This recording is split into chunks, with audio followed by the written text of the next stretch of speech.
नमस्ते बच्चों। आज मैं आपको एक बहुत ही मज़ेदार कहानी सुनाऊंगी। ये कहानी मोर और कोयल की है। आप सभी को पता है ना कि मोर बहुत अच्छा नाचता है। हाँ जी, और कोयल की आवाज़ कैसी होती है? बहुत मीठी। कोयल बहुत ही सुरीला गाना गाती है। एक बार एक मोर था। एक दिन बहुत अच्छी बारिश हुई, झमाझम बारिश हुई। बारिश के बाद मोर अपने पंख फैलाकर नाचने लगा। नाचते हुए वह अपनी खूबसूरती को निहार रहा था, पर अचानक उसका ध्यान उसकी आवाज़ पर गया। उसकी आवाज़ बेहद बेसुरी और कठोर थी।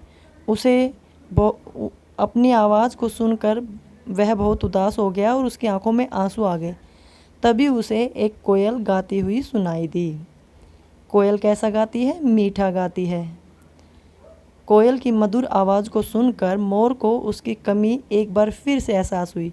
वह सोचने लगा कि भगवान ने उसे सुंदरता तो दी, पर बेसुरा क्यों बनाया। तभी वहाँ पर एक देवी प्रकट हुई। उन्होंने मोर से पूछा, मोर तुम उदास क्यों हो? देवी कौन होती है? हाँ जी, भगवान। हम भगवान की पूजा करते हैं ना, ऐसे देवी की पूजा भी करते हैं। तो एक देवी प्रकट हुई। ये देवी माँ है ना? जी बिल्कुल। ये कौन सी देवी माँ है? सरस्वती देवी माँ जी।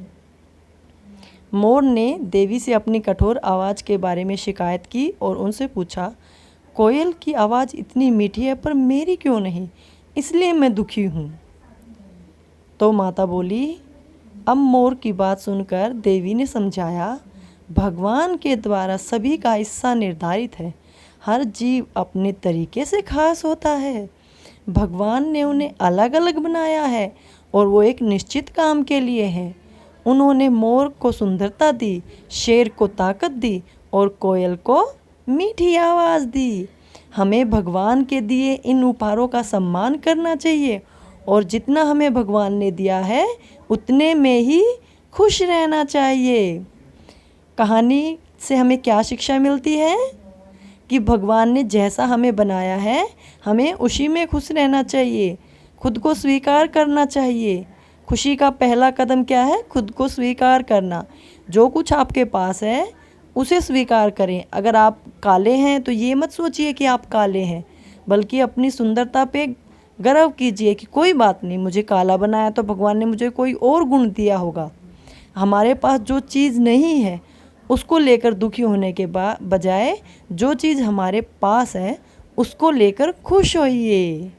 तो जैसा भगवान ने बनाया उसको लेकर खुश होइए। कुछ बच्चे कक्षा में बहुत अच्छा काम करते हैं, कुछ कम करते हैं, लेकिन उदास नहीं होना चाहिए। भगवान ने आपको कुछ अलग ताकत दी होगी।